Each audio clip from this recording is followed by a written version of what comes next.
Beyond Visibility, the Untapped Power of Black Women's Leadership. Good morning, everyone. Thank you for being here today. I want to begin by acknowledging the extraordinary woman whose wisdom forms the foundation of what I'm about to share. Marsha Conley is not just a researcher or advocate, she is a visionary whose work has fundamentally transformed how we understand leadership in America. Through decades of tireless commitment, she has illuminated paths that were previously hidden, challenged systems that were previously unquestioned, and created spaces where authentic leadership can flourish. Her groundbreaking research hasn't just documented disparities, it has sparked a revolution in how organizations approach talent, innovation, and success. What you'll hear today stems directly from our profound conversation, a dialogue that revealed both sobering realities and inspiring possibilities that have the power to reshape our collective future.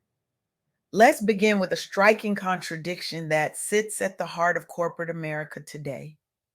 We live in an era where the visibility of Black women in leadership positions appears to be growing. Our social media feeds celebrate these achievements. News outlets feature glowing profiles. Organizations proudly highlight these appointments in diversity reports and promotional materials. The narrative suggests progress, evolution, transformation. But here's the reality that Marsha Conley so powerfully articulated. Despite this increased visibility, the actual numbers tell a devastatingly different story. Just 1% of C suite positions are held by Black women, despite making up 7% of the American workforce. 1%. I want you to pause and truly absorb that number. 1%. This isn't just a statistic floating in the abstract. This represents thousands of brilliant minds, natural leaders, and innovative thinkers whose talents remain underutilized at the highest levels of decision making in our country. This represents conversations that aren't happening, perspectives that aren't being considered, and innovations that never see the light of day. And here's where we need to fundamentally shift our thinking. This gap isn't just a problem for Black women, it's a profound missed opportunity for organizations themselves, for all of us. The conversation around diversity and leadership often centers on breaking barriers or shattering glass ceilings. These metaphors, while powerful, place the burden of change on those who face the barriers, not on the systems that created them. What Marsha Conley's work reveals with startling clarity is that when organizations invest in purposeful strategies to nurture and promote Black women leaders, they don't just fulfill a diversity quota, they drive innovation and business success in ways that transform entire industries. This isn't speculation, it's backed by data. Companies with diverse leadership teams are 33% more likely to outperform their competitors in profitability. They're more innovative, more adaptable to market changes, and better positioned to understand and serve diverse customer bases. The business case is unequivocal. So, why does this disconnect persist? Why do we see such minimal progress despite decades of diversity initiatives and countless pledges to do better? The answer lies in understanding three critical insights that emerged from my conversation with Marcia, insights that challenge conventional wisdom and point toward a new approach to leadership development. First, despite historic progress for women overall, Black women continue to face unique systemic barriers at the highest levels of business. These aren't just occasional obstacles or individual biases, they're deeply embedded patterns that manifest in everything from hiring practices to promotion criteria to everyday workplace interactions. True change requires more than symbolic gestures or diversity statements. It demands intentional sponsorship, access to real opportunities, and environments where talent is recognized and rewarded regardless of how it presents itself. Second, economic instability disproportionately impacts Black professional women in ways that compound these challenges. Recent data shows that 87% report worsening economic conditions compared with previous years, a staggering figure that reflects broader systemic inequities. This makes advancement not just a personal journey, but part of a broader struggle for community resilience and generational wealth building. When we talk about leadership development for Black women, we must recognize these contextual realities. Third, setting boundaries and redefining what leadership looks like are essential acts of self preservation in environments that often demand conformity. Research shows that many Black professional women feel constantly pressured to prove their competence, to code switch, to downplay aspects of their identity just to be taken seriously. And creating space for authenticity allows them not only to thrive individually, but also to transform workplace culture for those who follow. As Marsha powerfully stated, the most revolutionary act a Black woman can perform in corporate America is to lead as her authentic self. Let me illustrate these points through real stories that demonstrate both the challenges and the immense potential when organizations get this right.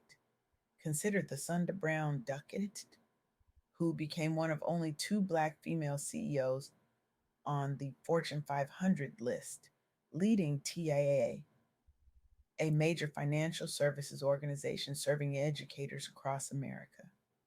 Duckett's journey wasn't easy or straightforward.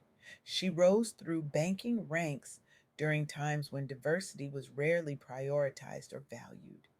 The persistent underrepresentation at executive levels meant she had few role models who looked like her.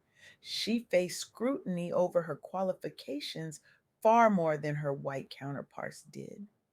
Every decision, every statement, every strategy was examined through a lens that her peers simply didn't experience. But what's remarkable about Duckett's leadership isn't just that she broke through these barriers, it's what she did once she attained her position. She focused on creating mentorship programs within TAA, specifically targeting diverse talent pipelines while advocating externally about systemic inequities in finance. Under her leadership, TAA increased internal promotions among underrepresented groups by double digits over 3 years. Her visibility has inspired thousands and sparked similar initiatives industry wide targeting sustainable inclusion practices. This isn't just good for those who benefit directly from these programs, it's good for TIA as a whole, which now benefits from a broader range of perspectives, experiences, and insights at every level of the organization. It's good for the financial industry, which gains new approaches to serving diverse communities.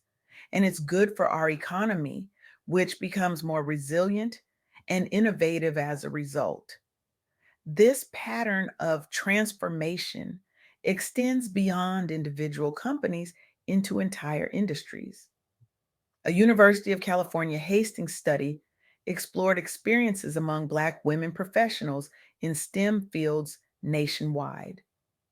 The findings were sobering but unsurprising to those who've lived this reality. Nearly 77% reported having repeatedly to prove their competence despite clear qualifications, and many felt isolated due to lack of peers sharing their identity or background. But here's where the story takes a powerful turn. In response to these findings, several organizations established peer support networks alongside formal mentorship programs, led by senior leaders committed specifically to supporting minority advancement. The results were transformative. These interventions led directly to higher retention rates among young professionals and measurable increases in job satisfaction scores year over year since implementation began. Companies involved saw improved diversity metrics both internally through promotions and externally through enhanced industry reputation.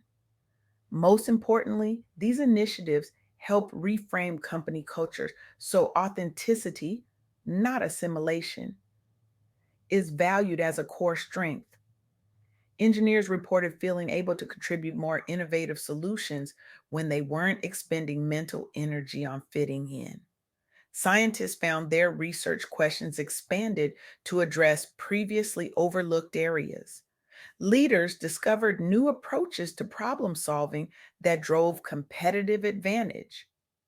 This shift towards authenticity is particularly crucial because, as Marcia Conley emphasized in our conversation, the pressure to conform to traditional leadership models exacts a heavy toll. Many Black women professionals find themselves code switching, downplaying aspects of their identity, or working twice as hard just to be seen as equally competent. Soft girl era isn't just about self care, Marcia told me. It's about creating space where Black women can lead as their authentic selves, where setting boundaries isn't seen as weakness, but as essential to sustainable leadership.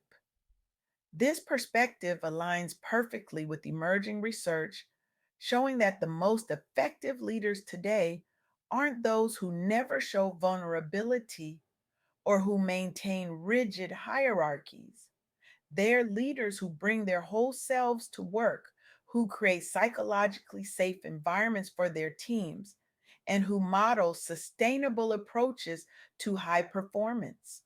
The entrepreneurial landscape offers another powerful illustration of both the challenges and the potential for transformation. Recent statistics show approximately 14% of all U.S. businesses owned by women are led by those identifying as Black or African American, a testament to resilience amid adversity. Yet accessing capital remains disproportionately difficult due largely to systemic bias within lending institutions, coupled with limited access to influential networks. In response, grassroots incubator programs tailored specifically toward minority founders have emerged nationwide, offering coaching and connections previously out of reach via traditional channels. Businesses participating in these targeted accelerators have shown higher survival rates post launch compared to industry averages. Many founders started out bootstrapping ventures after encountering repeated rejection from mainstream investors. Through these specialized programs, they've achieved increased revenue growth rates annually since joining accelerator cohorts. Their success inspires policy changes around funding equity while empowering the next generation of entrepreneurs. What these stories collectively reveal is that when we create systems that recognize and nurture the leadership potential of Black women, everyone benefits. Organizations gain access to untapped talent and perspectives. Industries become more innovative and responsive, and our economy as a whole becomes more resilient and equitable. But, and this is crucial, this transformation doesn't happen automatically or through good intentions alone. It requires intentional action at multiple levels. For organizations, it means moving beyond diversity statements to implementing concrete sponsorship programs, examining promotion criteria for hidden biases, and creating cultures where different leadership styles are valued rather than penalized. For individuals with privilege and power, it means using that influence to advocate for change, to mentor and sponsor talented individuals who might otherwise be overlooked, and to listen, really listen to experiences different from your own. And for Black women navigating these spaces, it means what Marsha Conley so eloquently described as the radical act of defining success on your own terms.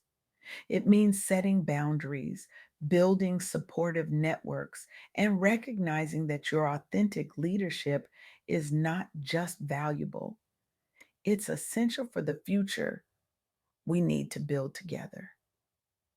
So I leave you today with this challenge. What if the leadership crisis we face isn't about a lack of qualified candidates, but about our failure to recognize leadership when it doesn't conform to traditional models?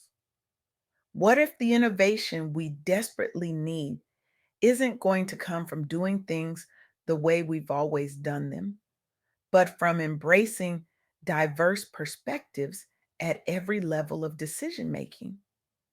I challenge you to examine your own sphere of influence, whether you lead a team of thousands or simply yourself, and ask, am I creating space where authentic leadership can flourish? Am I recognizing and nurturing talent that might look different from what I'm used to? Am I willing to transform not just who sits at the table, but how the table itself is structured? Because when we move beyond merely seeing Black women in leadership to truly valuing their unique contributions and creating environments where they can lead authentically, we don't just change statistics, we change the future. We don't just diversify boardrooms, we revolutionize what leadership itself can accomplish. The untapped power of Black women's leadership isn't just about equity or representation, though these are vital. It's about unleashing the full spectrum of human potential to solve the complex challenges we face. It's about creating organizations, communities, and a world where everyone's talents can flourish. That future is possible, but only if we have the courage to create it together. Thank you.